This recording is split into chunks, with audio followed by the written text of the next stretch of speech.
Okay, so I'm starting work on Gabriel's oboe.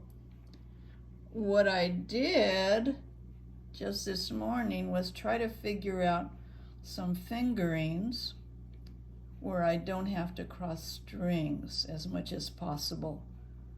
And so there are a few places where I go up to some upper position, and I don't even know what it's called, maybe second position, and where I go to I guess it's a C sharp,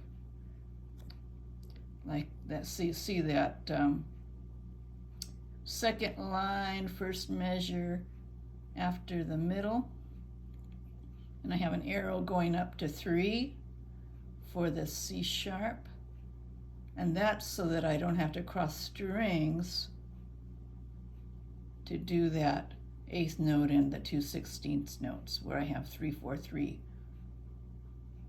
And so I kind of tried to figure out some fingerings to make it easier. I still don't know what the notes are really called or what positions, but we'll see, because I want to try to have to cross strings as little as possible because it doesn't come out smoothly that way. Any place where I put a circle, I'm back down to first position. And so I don't know if this is the correct way to notate fingerings, but we'll see how this works. I'm going to try it first without the background music so you can kind of hear what it might sound like or look like. Okay, we're going to try the fingering without the background. Now that I have the camera set up.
Okay, kind of scratchy, but let's try it again.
should put a tape for my thumb where I have to go when I shift. Let's see.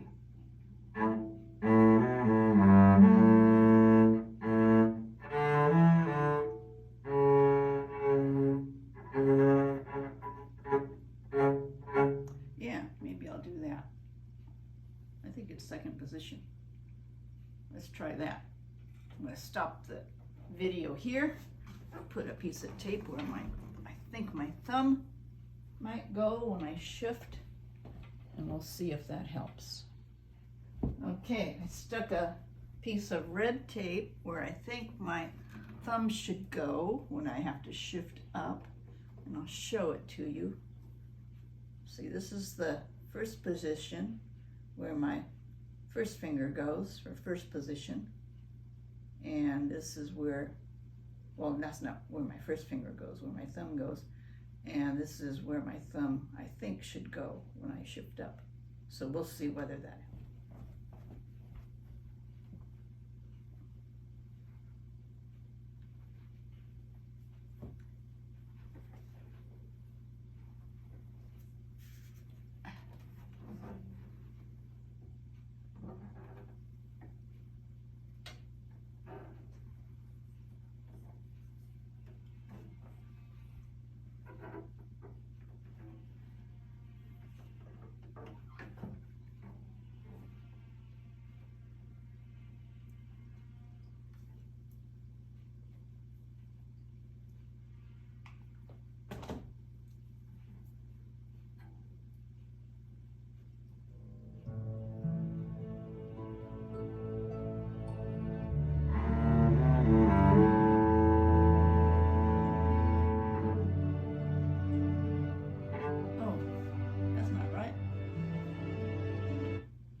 Too fast.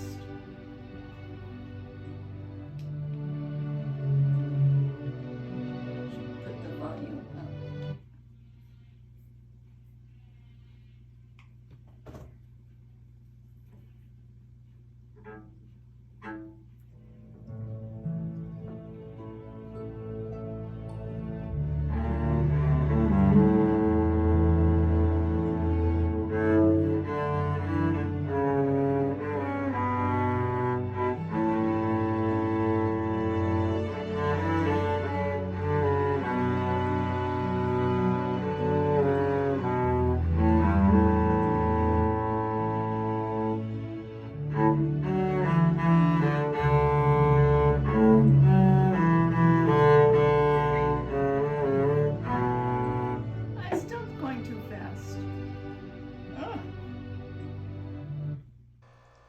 In trying to play my notated score along with the YouTube video playing on the TV with the background music, I found that I had real problems trying to stay in step with the background music.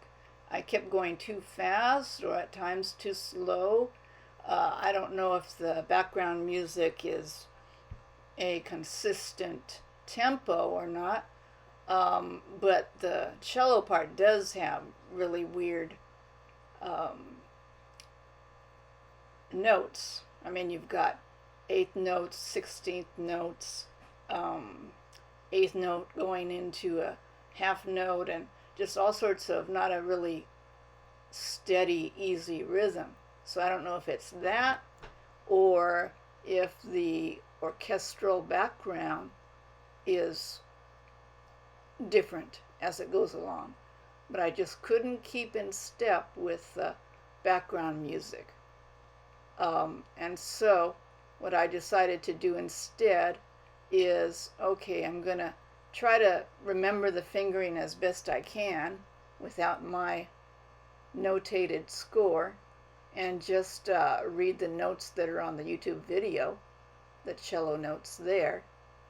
Because you have a little bar that kind of goes across the score to kind of let you know where they're at. Although it's not, even that's not super exact. So I'm going to be trying to actually play while watching the YouTube video and watching the cello score on that YouTube video as it scrolls along. And we'll see whether this goes better or not. Another problem with this is I haven't even thought about the bowing, how to do the bowing, and so that could also create a problem with keeping in time and tempo. Here's what you see when you watch the YouTube video on the screen.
Timing was off a little bit, but maybe I'll put the volume up a bit. Maybe 55. Okay.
Okay, let's see. Let's see.